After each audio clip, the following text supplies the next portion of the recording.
Hello friends, welcome back to Notes Wire. आज का हमारा टॉपिक है लोकोमोशन इन एनिलिडा, जिसे हम हाइड्रोस्टैटिक मूवमेंट इन एनिलिडा के नाम से भी जानते हैं। आज की क्लास में हम फाइलम एनिलिडा के डिफरेंट ऑर्गेनिज्म जैसे लीच, अर्थवर्म और नेरिस में पाए जाने वाले डिफरेंट लोकोमोटरी ऑर्गन्स और मूवमेंट मैकेनिज्म की स्टडी करेंगे। तो चलिए आज की क्लास जो है उसको स्टार्ट करते हैं। फर्स्ट हम फाइलम एनिलिडा के कुछ ऑर्गेनिज्म को देख लेते हैं, जैसे ये अर्थवर्म है, ये लीच है और ये नेरिस है। जब आप इनको ध्यान से देखेंगे तो इनके बॉडी में छोटे रिंग लाइक सेगमेंट जो हैं आपको नज़र आएंगी। इस प्रकार हम कह सकते हैं कि फाइलम एनिलिडा के अंतर्गत ऐसे एनिमल को रखा जाता है जिनकी बॉडी सेगमेंटेड होती है। फाइलम एनिलिडा में अलग अलग और कॉम्प्लेक्स फॉर्म के लोकोमोशन हमें देखने को मिलते हैं, जो इनके स्पीसीज़ के एडॉप्टेबिलिटी और सर्वाइवल के लिए बहुत इंपॉर्टेंट होते हैं। एनिलिडा के मेंबर जैसे अर्थवर्म्स, लीच और पॉलीगेट्स यानी कि इसका क्लास है फाइलम एनिलिडा का, जिसके अंतर्गत हम नेरिस का एग्जाम्पल लिए हैं, अपने मूवमेंट के लिए अपने बॉडी स्ट्रक्चर और स्पेशल लोकोमोटरी ऑर्गन का यूज़ करते हैं। देखिए, इन सब ऑर्गेनिज्म के पास मसल्स जो हैं वो प्रेजेंट होंगे, साथ ही साथ एक स्पेशल टाइप का लोकोमोटरी ऑर्गन भी आपको देखने को मिलेगा।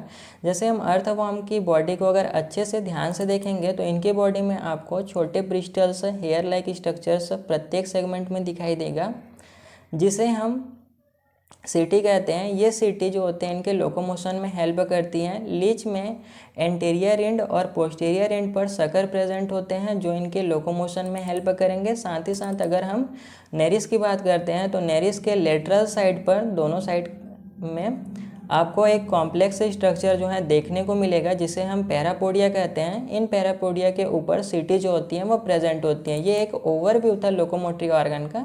अभी हम इसको आगे अच्छे से स्टडी करेंगे, फिलहाल ये आप याद रखिएगा।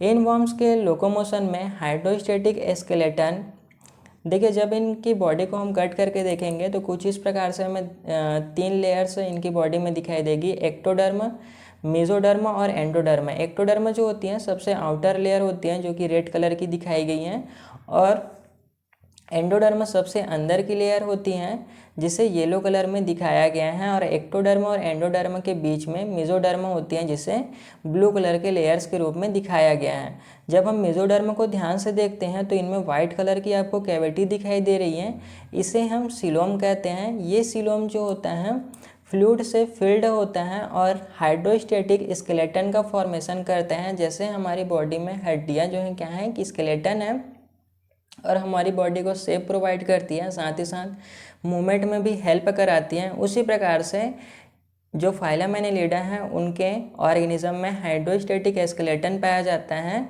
जो कि वास्तव में फ्लूइड फिल्ड कैविटी होती हैं और ये मूवमेंट में इनके हेल्प करते हैं। मसल्स की बात करते हैं तो फाइलम एनिलिडा के ऑर्गेनिज्म में 2 टाइप्स के मसल्स पाए जाते हैं, लॉन्गिट्यूडनल मसल्स और सर्कुलर मसल्स। देखिए, जब लॉन्गिट्यूडनल मसल्स जो होते हैं कॉन्ट्रैक्ट होते हैं तो बॉडी जो होती है वो शॉर्ट हो जाती है, यानी कि छोटी हो जाती हैं, साथ ही साथ मोटी हो जाती हैं, यानी कि थिक हो जाएगी। जब सर्कुलर मसल्स में कॉन्ट्रैक्शन होगा तो बॉडी जो है इनकी इलोंगेटेड हो जाएगी, यानी कि लंबी हो जाएगी और थिन हो जाएगी, पतली हो जाएगी। यहाँ पे आप लॉन्गिट्यूडनल मसल्स को ये मान के मत चलिएगा कि इसमें कॉन्ट्रैक्शन होगा तो बॉडी जो है वो इलोंगेटेड हो जाएगी, यानी कि लंबी हो जाएगी। थोड़ा सा कन्फ्यूजन यहाँ पे हो सकता है, इसको थोड़ा सा आप समझ के चलिएगा। सीटी हमने देख लिया है कि इनके बॉडी में हेयर लाइक ब्रिस्टल्स जो होते हैं प्रेजेंट होते हैं, जो कि वास्तव में सरफेस को एंकर करने का काम करते हैं और मूवमेंट में हेल्प करते हैं। हर स्पीसीज़ में लोकोमोशन का पैटर्न और मैकेनिज्म उनके इन्वायरमेंट के हिसाब से और उनके लाइफ स्टाइल के हिसाब से अलग अलग हमें देखने को मिलेंगे। डेफिनेशन की बात करते हैं। फर्स्ट डेफिनेशन है locomotion is the process by which an organism moves from one place to another place.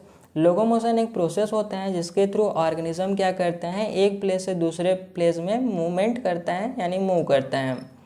Next है हाइड्रोस्टैटिक मूवमेंट, चूँकि इनमें हाइड्रोस्टैटिक स्केलेटन पाया जाता है इसलिए इस टर्म का यूज़ किया जाता है हाइड्रोस्टैटिक मूवमेंट। हाइड्रोस्टैटिक मूवमेंट एक ऐसा प्रोसेस है जिसमें ऑर्गेनिज्म अपने फ्लूइड फिल्ड कैविटी के अंदर प्रेशर को चेंज करके मूवमेंट जनरेट करते हैं। देखिए ये आंटी, इसको हमने फाइलम सिलेंट्रेटा में जब हाइड्रोस्टैटिक मूवमेंट देखा था तब ये आंटी ने हमारी हेल्प की थी और आज भी हेल्प करने के लिए यहाँ पे आ गई हैं। आंटी ने क्या किया, एक बलून को फुला लिया और फुलाने के बाद जब इसको प्रेस किया तो ये बलून के अंदर जो एयर प्रेजेंट था उसके प्रेशर के कारण ये बलून जो है वो इलोंगेटेड हो गई, यानी कि लंबी हो गई। उसी प्रकार से जो फाइलम एनिलिडा के ऑर्गेनिज्म हैं उसमें आपने देखा कि एक स्केलेटन प्रेजेंट होता है जिसे हम हाइड्रोस्टैटिक स्केलेटन कहते हैं, जो कि फ्लूइड से फिल्ड होता है।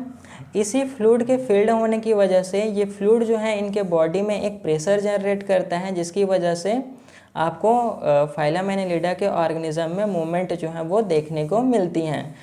यह मसल्स के कॉन्ट्रैक्शन और रिलैक्सेशन के जरिए होता है। देखिए ये जो बलून है इनके पास खुद का मसल्स तो नहीं होगा क्योंकि ये निर्जीव हैं, लेकिन जो फाइलम एनिलिडा के ऑर्गेनिज्म है वो सजीव हैं, इसलिए वो अपने मसल्स को कॉन्ट्रैक्ट और रिलैक्स करते हैं, जिससे उनके बॉडी में प्रेजेंट फ्लूइड जो होता है उनमें प्रेशर जनरेट होता है और उनके बॉडी में हमें मूवमेंट जो है वो देखने को मिलती है। यह मसल्स के कॉन्ट्रैक्शन और रिलैक्सेशन के जरिए होता है, जो कैविटी के फ्लूइड प्रेशर को एडजस्ट करके बॉडी मूवमेंट को कंट्रोल करती हैं। नेक्स्ट देखते हैं लोकोमोशन इन एनिलिडा। एनिलिडा फाइलम में अलग अलग स्पीसीज के लोकोमोशन मैकेनिज्म और लोकोमोटरी ऑर्गन उनके स्पेसिफिक इन्वायरमेंट और लाइफ स्टाइल के हिसाब से वेरी करते हैं, यानी कि डिफरेंट होते हैं, जिससे हम डिफरेंट ऑर्गेनिज्म में स्टडी करेंगे, जैसे लीच में, अर्थवर्म में और नेरिस में। देखिए यहाँ पे ये सब लिखने की बातें हैं। एक्चुअल में ये होता है कि एग्जामिनर जो होता है कभी एनिलिडा में लीच के एग्जाम्पल को पूछ लेता है, कभी अर्थवर्म के एग्जाम्पल को पूछ लेता है, कभी नेरिस के एग्जाम्पल को पूछ लेता है, या इनमें डिफरेंट टाइप के जो लोकोमोटरी ऑर्गन्स पाए जाते हैं उनको पर्टिकुलर क्वेश्चन में लिख देते हैं कि आप इन ऑर्गेनिज्म में पाए जाने वाले इस लोकोमोटरी ऑर्गन को डिफाइन करिए। इसलिए हमें इनकी स्टडी करना जो है वो ज़रूरी हो जाता है। फर्स्ट देखते हैं लोकोमोशन इन लीच।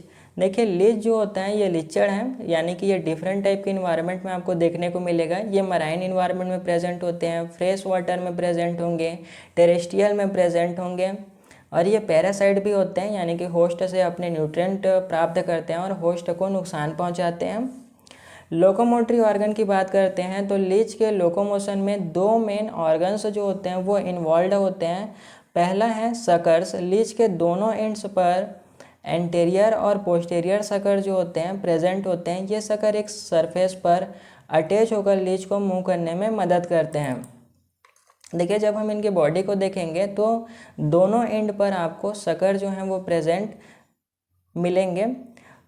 एंटीरियर सकर जो हैं जिसे हम माउथ भी कहते हैं और पोस्टीरियर सकर को हम एनस के नाम से जानते हैं। नेक्स्ट है मसल्स। लीच की बॉडी में सर्कुलर और लॉन्गिट्यूडनल मसल्स जो होती हैं प्रेजेंट होती हैं, जो बॉडी को इलोंगेट और कॉन्ट्रैक्ट करने में हेल्प करती हैं। लॉन्गिट्यूडनल मसल्स जब कॉन्ट्रैक्ट होती हैं तो बॉडी जो होती हैं शॉर्ट हो जाती हैं, साथ ही साथ ये थोड़ा सा थिक हो जाएगी, यानी कि मोटी हो जाएगी। जबकि सर्कुलर मसल्स में कॉन्ट्रैक्शन होगा तो बॉडी जो है वो इलोंगेटेड हो जाएगी, लंबी हो जाएगी, और बॉडी जो है पतली हमें देखने को मिलेगी। चलिए मूवमेंट मैकेनिज्म को समझते हैं। फर्स्ट मूवमेंट है क्राउलिंग। लीच का क्राउलिंग मूवमेंट एक खास पैटर्न फॉलो करता है। पहले लीच अपने पोस्टीरियर सकर को सरफेस पर अटैच करते हैं। देखिए डायग्राम में पहले क्या किया, इसने अपना पोस्टीरियर सकर जो था यानी कि एनस वाला सकर उसको सरफेस पर अटैच किया। ये जो आपकी लाइन दिखाई दे रही है ये एक सरफेस है, उस पर अटैच किया। इसके बाद लीच अपने बॉडी को इलोंगेटेड करता है, यानी कि इनके जो सर्कुलर मसल्स हैं उनमें कॉन्ट्रैक्शन होगा, जिससे इनकी बॉडी जो है धीरे धीरे इलोंगेटेड हो जाएगी, लंबी हो जाएगी, जिससे एंटीरियर सकर जो है आगे की तरफ आपको मूव करते नज़र आएंगे और फिर सरफेस पर अटैच हो जाते हैं। और एंटीरियर सकर या फ्रंट सकर जो होता है वो सरफेस पर अटैच हो जाता है। जब एंटीरियर सकर अटैच हो जाता है तब लीच अपने बॉडी को कॉन्ट्रैक्ट करता है, यानी कि जो फ्रंट सकर हैं या जिसे हम एंटीरियर सकर कहते हैं, जब सरफेस पर अटैच हो जाएगा तो एंटीरियर सकर साइड के जो सेगमेंट हैं इनके मसल्स में हमें कॉन्ट्रैक्शन देखने को मिलेगी। जिससे पोस्टीरियर सकर जो होता है वो रिलीज़ हो जाएगी। अब धीरे धीरे एंटीरियर सकर के मसल्स में कॉन्ट्रैक्ट हो जाएगी, जिससे पोस्टीरियर सकर में एक प्रेशर जनरेट होगा और इस प्रेशर की वजह से पोस्टीरियर सकर जो होती हैं वो सरफेस से डिटैच हो जाती हैं एंटीरियर सकर के पास। फिर ये मूव करने लगते हैं। यहाँ पे देखिए, पहले ये यहाँ पे था और फिर धीरे धीरे ये कॉन्ट्रैक्शन होने की वजह से इनके बॉडी में एंटीरियर सकर की ओर मूव करने लग जाती हैं पोस्टीरियर सकर जो होता है। यह प्रोसेस बार बार रिपीट होता है, जिससे लीज जो होता है क्राउल करते हैं, आगे बढ़ते हैं, रेंगते हुए आगे बढ़ेगा। देन फिर क्या हो गया, जो पोस्टीरियर सकर था वो एंटीरियर सकर की ओर मूव किया और मूव करने के बाद सरफेस से अटैच हो गया। फिर से ये एंटीरियर सकर जो है वो रिलीज़ होगा और रिलीज़ होने के बाद इलोंगेटेड होगा और इलोंगेटेड होने के बाद सब स्ट्रेटम या सरफेस से अटैच हो जाएगा। अटैच होने के बाद फिर से जो पोस्टीरियर सकर होगा वो रिमूव हो जाएगी और एंटीरियर सकर की ओर मूव करने लग जाएगी और मूव करने के बाद फिर से इसी प्रकार से अटैच हो जाएंगी। इस प्रकार से ये प्रोसेस जो होगा बार बार रिपीट होगा, जिससे लीज जो होता है क्राउल करते हुए मूवमेंट करता है। क्राउलिंग मूवमेंट में मसल्स का कोऑर्डिनेशन बहुत इंपॉर्टेंट होता है, जिसमें लॉन्गिट्यूडनल और सर्कुलर मसल्स का रोल होता है। लॉन्गिट्यूडनल मसल्स की कॉन्ट्रैक्शन से बॉडी जो होती हैं वो कॉन्ट्रैक्ट करती हैं, यानी कि छोटी हो जाएगी और साथ ही साथ मोटी हो जाती हैं। और सर्कुलर मसल्स के कॉन्ट्रैक्शन से बॉडी इलोंगेटेड होती हैं, यानी कि जहाँ जहाँ पर इनकी बॉडी आपको इलोंगेटेड नज़र आएंगी वहाँ पे सर्कुलर मसल्स जो हैं वो अपना फंक्शन परफॉर्म कर रहे हैं। और जब इनकी बॉडी जो है छोटी दिखाई देने लगी हमें, तो वहाँ पर लॉन्गिट्यूडनल मसल्स जो हैं वो अपना फंक्शन परफॉर्म करते हैं। और ये फंक्शन जो होता है वो एक कोऑर्डिनेशन में होता है। इस कॉम्बिनेशन के जरिए लीच एक एफिशिएंट क्राउलिंग मूवमेंट जो होता है वो परफॉर्म कर पाता है। देखिए एक बार इसको समराइज़ कर लेते हैं। फर्स्ट क्या किया, लीच ने अपना जो पोस्टीरियर एंड था उसको सरफेस से अटैच कर लिया। देन अपना जो एंटीरियर सकर वाला एंड था उसको क्या किया, इलोंगेटेड किया। किसके थ्रू करेगा, जाहिर सी बात है सर्कुलर मसल्स के थ्रू करेगा। देन धीरे धीरे ये इलोंगेटेड किया और अपना जो एंटीरियर सकर था उसको या फ्रंट सकर था उसको सब स्ट्रेटम यानी कि सरफेस से अटैच कर लिया। और अटैच करने के बाद अपने एंटीरियर सकर के मसल्स को कॉन्ट्रैक्ट किया और कॉन्ट्रैक्ट होने की वजह से जो पोस्टीरियर सकर था वो क्या हुआ, एंटीरियर सकर की ओर मूव करने लगा और मूव करते हुए एंटीरियर सकर के पास पहुंच जाता है। और जहां पर जो पोस्टीरियर सकर जो होता है वो अटैच हो जाता है सरफेस से और देन फिर से जो एंटीरियर सकर होता है वो रिमूव हो जाता है। और इस प्रकार से ये प्रोसेस जो होता है बार बार होती है, जिससे हमें लीच में क्राउलिंग मूवमेंट जो होता है वो देखने को मिलता है। इस प्रकार से हमने देखा कि क्राउलिंग मूवमेंट जो होता है उसमें एक लूप भी हमें देखने को मिलती है, इसलिए हम लीच में जो क्राउलिंग मूवमेंट है उसे लूप मूवमेंट के रूप में भी जानते हैं। यहाँ पर तो लीच ने मूवमेंट कर लिया कि आपने अपने हैंड को मूवमेंट किया, यानी कि सब्सक्राइब बटन दबाया। अगर नहीं दबाया है तो प्लीज़ यार कर दो। आपका एक सब्सक्राइब और एक वीडियो को लाइक कर देते हो, उससे मेरे को बहुत मोटिवेशन मिलती है। नेक्स्ट मूवमेंट मैकेनिज्म देखते हैं स्विमिंग। स्विमिंग में लीच अपने बॉडी को वेव लाइक पैटर्न में मूव करता है। इस मूवमेंट को अचीव करने के लिए लॉन्गिट्यूडनल मसल्स अल्टरनेट कॉन्ट्रैक्शन और रिलैक्सेशन से वेव क्रिएट करते हैं। देखिए लॉन्गिट्यूडनल मसल्स में कॉन्ट्रैक्शन होगा तो बॉडी कैसे होती है, शॉर्ट होती है और थिक होती हैं। इनमें डिफरेंट टाइप के सेगमेंट्स इनके बॉडी में जो है हमें सेगमेंट जो होते हैं देखने को मिलते हैं। और हर सेगमेंट में अल्टरनेट कॉन्ट्रैक्शन और रिलैक्सेशन जो है देखने को मिलेगी। जब इनके बॉडी में कॉन्ट्रैक्शन होगा ना तो इनकी बॉडी जो होती है वो बैंड हो जाती हैं। आप ये नहीं कह सकते कि डायरेक्टली जितने भी इनके बॉडी में सेगमेंट हैं उनमें एक साथ कॉन्ट्रैक्शन होगी, ऐसा नहीं होता, बल्कि एक सीक्वेंस में ये प्रोसेस चलती है। मान लीजिए एक सेगमेंट में अगर कॉन्ट्रैक्शन हुआ तो दूसरा सेगमेंट रिलैक्स रहेगा, तीसरे सेगमेंट में कॉन्ट्रैक्शन हुआ तो पहला सेगमेंट फिर से रिलैक्स हो जाएगा। ऐसे ये प्रोसेस जो है वो चलती रहती हैं, जिससे इनके बॉडी में हमें बैंड दिखने को मिलते हैं। और ये बैंड जो होती हैं इनको वेव लाइक मूवमेंट करने में हेल्प करती हैं। जैसे हमने पानी में देखा है कि वेव क्या करती हैं, इस प्रकार से मूवमेंट करते हुए दिखाई देते हैं, वैसे ही ये भी स्विम करते हैं। चलिए अब अर्थवॉर्म में मूवमेंट मैकेनिज्म को समझ लेते हैं। इससे पहले मैंने आपको एक छोटी सी बात बताना भूल गया था कि जो हर सेगमेंट होता है इनके बॉडी में, उनमें लॉन्गिट्यूडनल मसल्स भी प्रेजेंट होता है और सर्कुलर मसल्स भी प्रेजेंट होता है। ये बात याद रखिएगा आप। जहाँ पर लॉन्गिट्यूडनल मसल्स कॉन्ट्रैक्ट होंगे वहाँ पर का जो पोर्शन है इनकी बॉडी में आपको थिक दिखाई देगा, जहाँ पर सर्कुलर मसल्स कॉन्ट्रैक्ट होगा वहाँ का पोर्शन जो है आपको थिन यानी कि पतली दिखाई देगी और लंबी देखने को मिलेगी। देखिए जो आपको इनमें डिफरेंट टाइप के थिक और थिन जो सेगमेंट्स दिखाई दे रहे हैं, इन सेगमेंट में ऑलरेडी यहाँ के मसल्स जो हैं वो एक्टिवेट हैं और इनके मूवमेंट करने के लिए इन्हें जस्ट अपोजिट मसल्स को एक्टिव करना पड़ेगा। तो पहले समझते हैं हम कि अर्थवॉर्म में कौन सा मूवमेंट पाया जाता है। तो इसमें पेरिस्टेल्टिक मूवमेंट पाया जाता है। पेरिस्टेल्टिक मूवमेंट जो होता है जनरली ट्यूब लाइक ऑर्गेनिज्म में पाया जाता है, जिसमें अर्थवॉर्म एक बेस्ट एग्जांपल है। साथ ही साथ हमारे ह्यूमन बॉडी में बात करें तो ईसोफेगस से लेकर स्टमक तक जो फूड का मूवमेंट होता है वो पेरिस्टेल्टिक मूवमेंट के द्वारा ही होता है। और ये पेरिस्टेल्टिक मूवमेंट कैसे होता है ये अभी हम जानेंगे। अर्थवॉर्म का मूवमेंट पेरिस्टेल्सिस के थ्रू होता है। पहले सर्कुलर मसल्स कॉन्ट्रैक्ट होती हैं। देखिए यहाँ पर ऑलरेडी लॉन्गिट्यूडनल मसल्स कॉन्ट्रैक्ट हैं, तो जस्ट अपोजिट फंक्शन जो है आपको देखने को मिलेगा। तो यहाँ पर लॉन्गिट्यूडनल मसल्स कॉन्ट्रैक्ट हैं तो यहाँ पे सर्कुलर मसल्स कॉन्ट्रैक्ट हो जाएगी, जिससे इनकी बॉडी जो है वो अगला हिस्सा जो है वो थिन हो जाएगी, पतली हो जाएगी और लॉन्ग हो जाता है और आगे मूव करता है। उसके बाद लॉन्गिट्यूडनल मसल जो है वो कॉन्ट्रैक्शन होगी, क्योंकि यहाँ पर ऑलरेडी जो है हमें सर्कुलर मसल जो है कॉन्ट्रैक्ट दिखाई दे रही हैं, इसलिए इसके जस्ट अपोजिट जो फंक्शन है वो परफॉर्म होगा और यहाँ पर लॉन्गिट्यूडनल मसल्स कॉन्ट्रैक्ट होगी, जिससे यहाँ का जो सेगमेंट है वो आपको थिक जो है नज़र आएंगी। इस प्रकार से ये जो फंक्शंस होते हैं वो अल्टरनेट होते हैं, यानी कि जस्ट अपोजिट होंगे। जिससे पीछे का हिस्सा आगे की तरफ खींचता है और सीटी जो होता है सरफेस में ग्रिप बनाने का काम करते हैं। यहाँ पे देख रहे हैं जहाँ पर आपको लॉन्गिट्यूडनल मसल्स जो हैं वो कॉन्ट्रैक्शन करते हुए दिखाई देगी, वहाँ पर सीटी जो है वो सरफेस से ग्रिप बनाती हैं और मूवमेंट में हेल्प करती हैं। यह मूवमेंट कोऑर्डिनेशन में होती हैं, जिसमें पहले एक पोर्शन इलोंगेटेड होता है सर्कुलर मसल के कॉन्ट्रैक्शन से और फिर दूसरा पोर्शन जो होता है वो कॉन्ट्रैक्ट होता है लॉन्गिट्यूडनल मसल्स के कॉन्ट्रैक्शन से। नेक्स्ट देखते हैं लोकोमोशन इन नेरिस।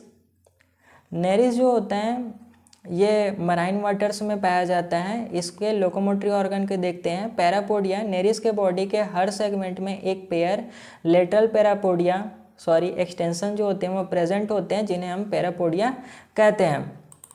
देखिए इनके बॉडी को आप ध्यान से देखेंगे तो आपको लेटरल पैरापोडिया देखने को मिलेंगे कुछ इस प्रकार से, जो आपको ब्लैक कलर के या डार्क कलर में दिखाई दे रहे हैं, ये पैरापोडिया हैं।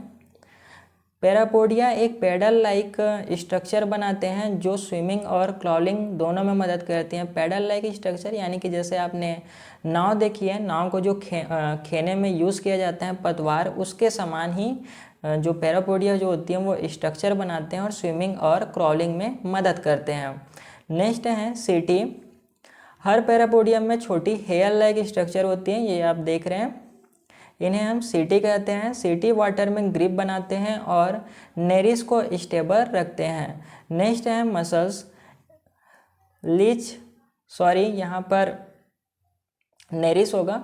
नेरिस की बॉडी में सर्कुलर और लॉन्गिट्यूडनल मसल्स होती हैं जो बॉडी को इलोंगेट और कॉन्ट्रैक्ट करने में हेल्प करती हैं। इसके हर सेगमेंट में आपको लॉन्गिट्यूडनल मसल्स देखने को मिलेंगे और हर सेगमेंट में सर्कुलर मसल्स दोनों आपको देखने को मिलेगा। जब लॉन्गिट्यूडनल मसल्स में कॉन्ट्रैक्शन होगा तो इनकी बॉडी जो है वो शॉर्ट हो जाएगी और थिक हो जाएगी, मोटी हो जाएगी, जबकि सर्कुलर मसल्स में कॉन्ट्रैक्शन होगा तब इनकी बॉडी जो है वो इलोंगेटेड हो जाएगी और थिन हो जाएगी, यानी कि पतली हो जाएगी। चलिए इनमें मूवमेंट मैकेनिज्म को समझते हैं। फर्स्ट है क्राउलिंग। जिस प्रकार से हमने लीच में स्विमिंग देखा था, उसी प्रकार से जो नेरिस होता है उनमें क्राउलिंग मूवमेंट हमें देखने को मिलता है। जब नेरिस सरफेस पर क्राउल करता है तब पैरापोडिया और लॉन्गिट्यूडनल मसल्स अल्टरनेट कॉन्ट्रैक्शन और रिलैक्सेशन करते हैं, जिससे वेव लाइक मूवमेंट जनरेट होती हैं। जैसे हमने वाटर में देखा था कि वाटर में वेव आती है ना, उसी प्रकार से इस वेव लाइक मोशन से नेरिस जो होता है वो आगे बढ़ता है। देखिए लॉन्गिट्यूडनल मसल्स में अल्टरनेट कॉन्ट्रैक्शन होता है, यानी कि एक सेगमेंट का लॉन्गिट्यूडनल मसल्स जो है वो कॉन्ट्रैक्ट होगा, दूसरे सेगमेंट का मसल्स जो है वो रिलैक्स होगा, तीसरे जब सेगमेंट में कॉन्ट्रैक्शन होगा तब पहला जो सेगमेंट है वो रिलैक्स हो जाएगा। इस प्रकार एक सीक्वेंस में ये कॉन्ट्रैक्शन और रिलैक्सेशन का प्रोसेस चलता है। और जब लॉन्गिट्यूडनल मसल्स में कॉन्ट्रैक्शन होता है तो हमें पता है कि बॉडी जो होती है वो बेंड हो जाती हैं और वेव लाइक मोशन जो होती हैं वो करते हुए हमें नेरिस जो होता है वो नज़र आती हैं, और इस प्रकार के मूवमेंट को हम क्राउलिंग कहते हैं। नेक्स्ट है स्विमिंग। वाटर में नेरिस का मूवमेंट एक अनड्यूलेटिंग वेव लाइक पैटर्न में होता है। पैरापोडिया का रैपिड मूवमेंट वाटर में प्रोपल्सन के लिए यूज़ होता है और नेरिस वाटर के थ्रू फॉरवर्ड मूव करता है। देखिए अब जो पैरापोडिया होगा ना उसका जो मूवमेंट है वो बहुत ही तेज़ी से होने लगता है और साथ ही साथ इनके मसल्स में भी कॉन्ट्रैक्शन और रिलैक्सेशन देखने को मिलता है, जिसकी वजह से इनके बॉडी में जो बेंडिंग है वो आपको ज़्यादा देखने को मिलेगी और ये स्विमिंग के थ्रू वाटर में फास्ट मूवमेंट कर पाते हैं। नेरिस में क्राउलिंग और स्विमिंग दोनों में मूवमेंट प्रोसेस में पैरापोडिया और मसल्स के कोऑर्डिनेशन एक्शन पर डिपेंड करते हैं। नेक्स्ट देखते हैं significance of locomotion in Annelida. First है रिप्रोडक्शन। लोकोमोशन एनिलिडा के रिप्रोडक्शन प्रोसेस में इंपॉर्टेंट रोल प्ले करता है। जैसे हम अर्थवर्म की बात करते हैं तो अर्थवर्म अपने पार्टनर्स तक पहुंचने के लिए क्रॉल करते हैं, रेंगते हुए जाते हैं। वैसे ही मराइन एनिलिड्स जैसे नेरिस गैमेट रिलीज करने के लिए, चूँकि इसमें जो नेरिस है इनमें एक्सटर्नल फर्टिलाइजेशन देखने को मिलता है, इसलिए ये गैमेट रिलीज करने के लिए स्पेसिफिक साइट पर स्विम करते हैं और अपना जो रिप्रोडक्शन फंक्शन है उसको परफॉर्म करते हैं। मोमेंट उनको सूटेबल कंडीशन में मेट करने में मदद करते हैं। नेक्स्ट है food and feeding. Locomotion Annelida को अपना फूड सर्च करने और कैप्चर करने में हेल्प करता है। अर्थवर्म अपनी बरोस यानी कि जो बिल होता है, हमने देखा मिट्टी में रहती हैं, बिल बना के अर्थवर्म जो होती हैं मूव करके सॉइल के ऑर्गेनिक मटेरियल को गैदर करते हैं। नेरिस और लीचेस जो होती हैं प्रीडेटर्स अपने प्रे को हंट करने के लिए मूव करते हैं, जिससे उनका सर्वाइवल जो होता है वो लंबे समय तक होता है। नेक्स्ट बात करते हैं हम इन्वायरमेंटल एडॉप्टेशन की। डिफरेंट इन्वायरमेंटल में सर्वाइव करने के लिए एनिलिडा के पास डाइवर्स लोकोमोशन मेथड होते हैं। अर्थवर्म सॉइल में बोरो करने के लिए स्पेशलाइज्ड लोकोमोशन जो होती है उनमें डेवलप होती हैं, जबकि एक्वेटिक एनिलिड्स जैसे नेरिस स्विमिंग एडॉप्ट करते हैं ताकि वाटर करंट में मूव कर सकें। ये अडेप्टेबिलिटी उन्हें हर टाइप के इन्वायरमेंट में सर्वाइव करने में हेल्प करती है। नेक्स्ट है डिफेंस यानी कि प्रोटेक्शन। लोकोमोशन एनिलिडा के डिफेंस मैकेनिज्म में भी सिग्निफिकेंस है, इम्पॉर्टेंट है। अर्थवर्म बरोस में रैपिडली मूव करके प्रीडेटर से बचने की कोशिश करते हैं। देखिए अर्थवर्म का जो प्रीडेटर हैं वो कुछ बर्ड्स होते हैं जो अर्थवर्म को ईट कर जाते हैं और ये लोकोमोशन के थ्रू अपने बिल में रैपिडली मूव करते हैं, जिससे ये अपने प्रीडेटर से बचने की कोशिश करते हैं। लीचेस और नेरिस फास्ट स्विमिंग के जरिए पैरापोडिया का यूज़ करके, जबकि लीचेस में पैरापोडिया नहीं होता, याद रखिएगा। लीचेस में क्या होगा तो सकर्स प्रेजेंट होते हैं जिसके थ्रू ये मूवमेंट करेंगे, या तो ये फ्रीली स्विमिंग कर सकते हैं। पैरापोडिया का यूज़ करके प्रीडेटर से स्केप करते हैं यानी कि छुप जाते हैं और अपना बचाव करते हैं। इस तरह मूवमेंट उनके प्रोटेक्शन में भी हेल्प करते हैं। नेक्स्ट देखते हैं कंक्लूजन। एनिलिडा में लोकोमोशन उनके सर्वाइवल के लिए बहुत इंपॉर्टेंट है, क्योंकि यह reproduction, food gathering, environment adaptation और डिफेंस जैसे एसेंशियल प्रोसेस में मदद करते हैं। अलग अलग स्पीसीज में डिफरेंट लोकोमोशन मेथड पाए जाते हैं और डिफरेंट लोकोमोटरी ऑर्गन्स भी पाए जाते हैं जो कि उनके मूवमेंट में हेल्प करते हैं। उनके स्पेसिफिक इन्वायरमेंट में सर्वाइव करने के लिए ये इवॉल्व हुए हैं। नेक्स्ट है reference invertebrate zoology by Ruppert and Barnes, modern textbook of zoology invertebrates by R.L. Kotpal. Thank you for watching.